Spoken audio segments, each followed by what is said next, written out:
бай, эсвэл дуугүй бай. Хүн бүрт ирээдүйн сайн сайхны тухай итгэл, хүрхийг хүссэн зориг, мөрөөдөл, гэрэл гэгээтэй итгэл найдвар байдаг. Үхлээс аврагдах, өвчнөө илаашуулах, байнга уулзмаар сайхан энерги бүхий хүмүүстэй танилцах, шинэ бизнес эхлүүлэх гэх мэт маш олон зүйлсээр жишээлж болно. Заримдаа бид яаж ч хичээсэн бүх зүйл урдын хэвэндээ санагдах тохиолдол байдаг. 6 сарын өмнөх нөхцөл байдлаас юу ч өөрчлөгдөөгүй юм шиг санагддаг шүү дээ. Гэхдээ бидний байнга гаргадаг алдаа бол энэ тухай амаараа ярьж эхлэх юм. Би удахгүй үхэх баха. Миний бизнес хэтэрхий удаан байна. Би ер нь хизээч мөрөөдлөө биелүүлэхгүй байх. Би үүнийг хийхэд дэндүү хөгшдөн. Би боломжоо аль хэдийнэ алдчихсан гэх мэтэр. Бид өөрсдийн үгээрээ ирж буй сайхан бүхнийг хойшин түлхдэг гэдгээ мэдтэггүй. Та сайхан итгэл найдварын талаар ярихын оронд сүрлийг ярьж болохгүй. Учир нь та ямар нэгэн зүйлийг амнаасаа гаргасан л бол тэр нь мууч вэ, сайн ч вэ боддоор биелдэг. Тийм ч учраас бид тэдгээр зүйлсийг биелэхийг нь зөвшөөрдөг. Хүн бүрийн толгойд сөрөг бодол орж ирдэг нь үнэн. Та тэдгээр бодлыг толгойдоо орж ирэхийг болиулж чадахгүй. Гэхдээ хамгийн гол нь тэдгээр сөрөг бодлыг амаараа бүүхэл. Та энэ тухай бодож болно. Гэхдээ бүү яар. Хэрвээ та өөрийн ирээдүй, үр хүүхэд, санхүү болон эрүүл мэндийн тухай сайн зүйлс ярьж чадахгүй бол ядаж өөртөө тус хүргэж амаан үт. Энэ тухай юу ч битгий яар. Өөдрөг бай, эсвэл дуугүй бай. Та мэдхүү. Та өөрийн эрүүл мэнд муудаж байгаа тухай, тушаал дэвшихгүй байгаа тухайга үргэлж ярьж болно. Гэхдээ яг тэгж хэлсэн сөрөг үгсэл таныг жаргалтай, хувь тавилангаас холдуулдаг байна. Та сөрөг зүйлсийг бодож болно. Гэхдээ энэ тухай битгий яар. Би дэндүү залуу байна.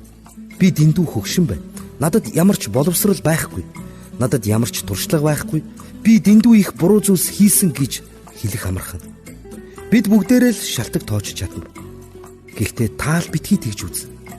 Ирээдүгээ бүү хараа. Тэдгээр муу үгс амьдралыг тань сайн сайхан бүхнээс холдуулах болно.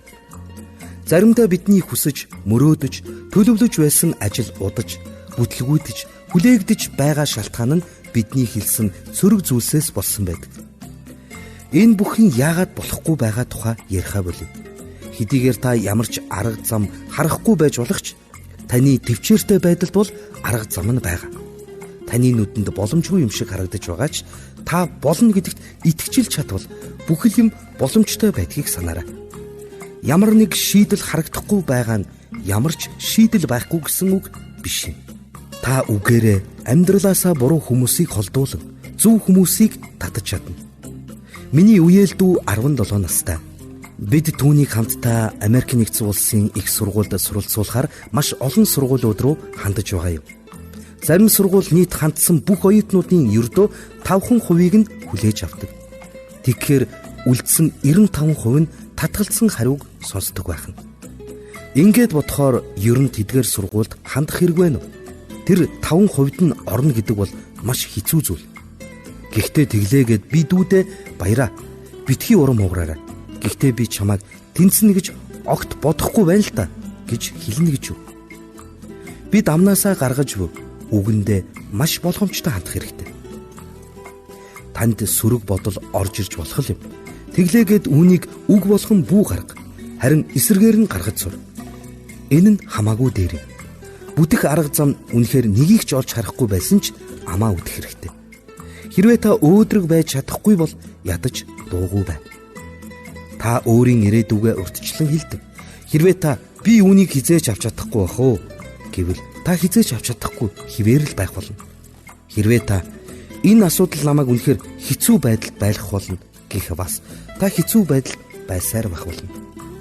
Хэрвээ та би хизээж сайхан байшинтай болохгүй бах та гэх бас та хизээж сайхан байшинтай болохгүй. Та өөрийн хэлсэн үгнийхээ урхинд орох болно. Бидний амнаас гарч байгаа үг бидний амьдралыг бүтээдэг гэдгийг та мэдэх үү? Бид үргэлжил сайхан амьдрахыг хүсдэг. Гэхдээ бидний амнаас гарч байгаа үг биднийг сайхан амьдрахад саад болдог. Тийм ч учраас би таныг хэлж буй үгэндээ анхаараарай гэж хүсье. Өөрөөр хэлбэл амаараа юу тарьж байгаагаа анхаар гэсэн үг юм. Ялангуяа хүнд хэцүү цагуудад энэ маш чухал. Сөрөг байх маш амархан. Би ер нь эдгэрхгүй байх уу? 3 жил л ийм өвчтөй явлаа. Та битгий ингэж хэлээр. Сүрлийг ирээдүйдээ бүү тунхаглаар. Хэрвээ та ямар нэгэн сайхан зүйл хэлж чадахгүй бол зүгээр л дуугүй байгаарай. Би үхэхгүй. Харин би амьдрах болно. Би эдгэрэх болно. Миний амьдрах өдрүүд урт удаан аз жаргалтай байх болно. Бид ийм л үгсийг хэлэх хэрэгтэй. Чи хизээч мөрөөдлөө биелүүлж чадахгүй дээ. Чи энээс цааш ахиж чадахгүй баха. Чи энэ байдалтай дэндүү удаан байлаа штэ. Бидэнд ийм бодлууд хаяа орж ирдэг. Хэдийгээр та эдгээр бодлуудыг бодохдоо зогсоож чадахгүй ч гэлээ амаараа гаргахгүй байх сонголт танд байгаа. Зөв сонголт сайн амьдралыг бий болгодог. Та эдгээр бодлыг амнаасаа гаргахгүй үед энэ бодлууд үхдэг. Учир нь зөвхөн амнаас гарсан бодлуудаа л бид амь өгдөг юм. Өдрийн турш таны өөрөөсөө асуух ёстой нэг зүйл бол би юу гэж хэлвэл миний амьдралд сайн сайхан зүйлс ирэх вэ юм. Учир нь та юу гэж ярьж байна? Тэр зүйлс л бий болох болно. Та би хизээч болзоонд явахгүй бах уу? Санхүү дэндүү муу байна гэх бас та өөрийнхөө амьдралд сүрлийг дуудаж байна гэсэн үг. Тиймээс та өөрийнхөө амьдралд шин зүйлсийг дуудах хэрэгтэй. Та өөртөө хандан. Би хүнд зээлдүүлэхээс биш, зээлдэг нь болохгүй. Миний гар хүрсэн бүхэн цэцэглэн хөгжиж, амжилт олох болно гэж хэлж заншвал та өөрийнхөө амьдралд амжилт бас сайн сайхныг дуудаж байна гэсэн үг юм. Тэгэхээр та өөрийнхөө амьдралд юуг зөвшөөрч, урьж оруулж байгаагаа анхаарах хэрэгтэй. За да. Би чинь математикийн хичээлийн ард гарч чадахгүй байхаа да. Би хизээч тоондоо сайн байгаагүй. Би ерөөсөө ойлгодгүй юм гэж боддогсон ч та урилгаа өөрчлөх хэрэгтэй.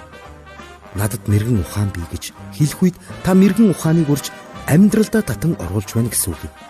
Та амьдралдаа зөв зүйл урьж оруулж буй эсгээ анхаарч байгаарай. Хамгийн анх би лекц уншиж байхдаа маш их сандарч байсан юм. Надад ямар ч туршлага байгаагүй. Би өөртөө итгэлгүй байсан. Байж болох бүхий л сөрөг бодлууд толгоонд минь эргэлдэж байлаа. Наранбаа, чи тайзан дээр гараад өөрийгөө шившиг болгох болно доо. Юу ярих хаач мэдэхгүй. Чамайг хинт сонсохгүй.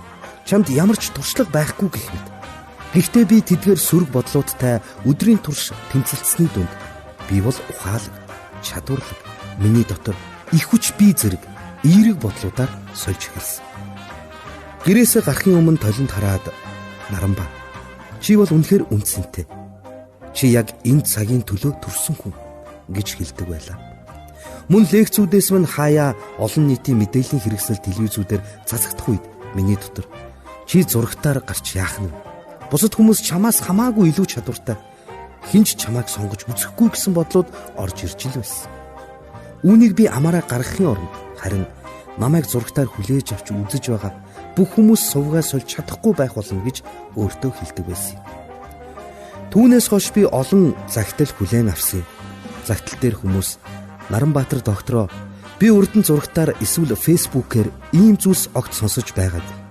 Фэйсбүүкийн их сангаар аялж байхдаа би лекцэгтэн сонсоод эхлэх юм бол бусад бүх цонхыг нь хаадаг гэж бичиж эхэлсэн.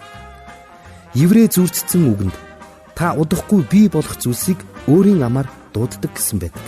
Хэдийгээр би өөртөө итгэлгүй байгаа ч гэлээ. Би өөртөө итгэлтэй байна гэж хэлэх болно.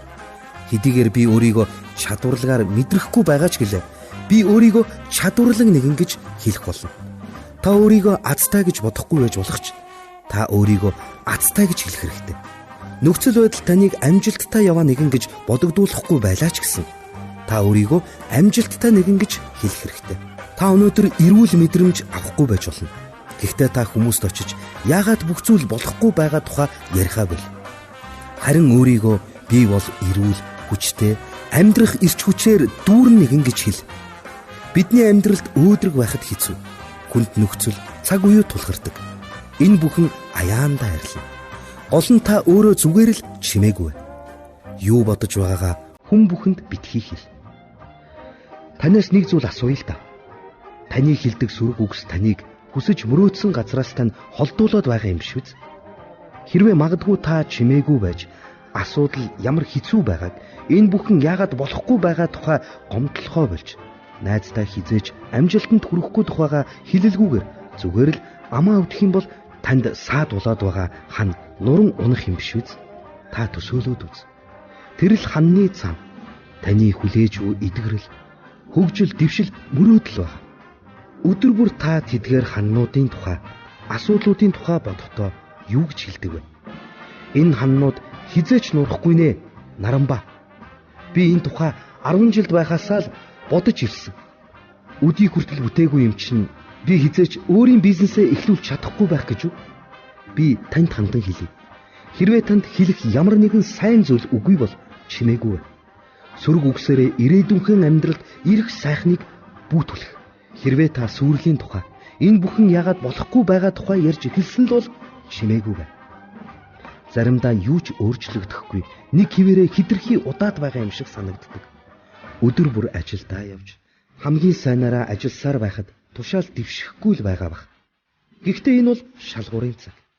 Яг одоо болохгүй байгаа бүхэн таныг шалгаж байгаа юм. Бүү хомдлолоор. Сөрөг бодлууд таны дотор орж ирэх үед та тэднийг амнаасаа гаргалгүй үхүүлээ. Ирээдүйдээ сүрлийг зүгнэхийг бүү зөвшөөр. Хэрвээ ингэж чадвал таны хүссэн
биелэн олж та амнаасаа гарч буй үгсийн тусламжийг өөрийнхөө амьдралд харах болно. Тэр үгс нь танд шинэ боломжуудыг, шинэ арга замуудыг нээж өгөх болно. Би итгэж байна. Баяр хөөр таны гэрт дүүрэн байх болтугай.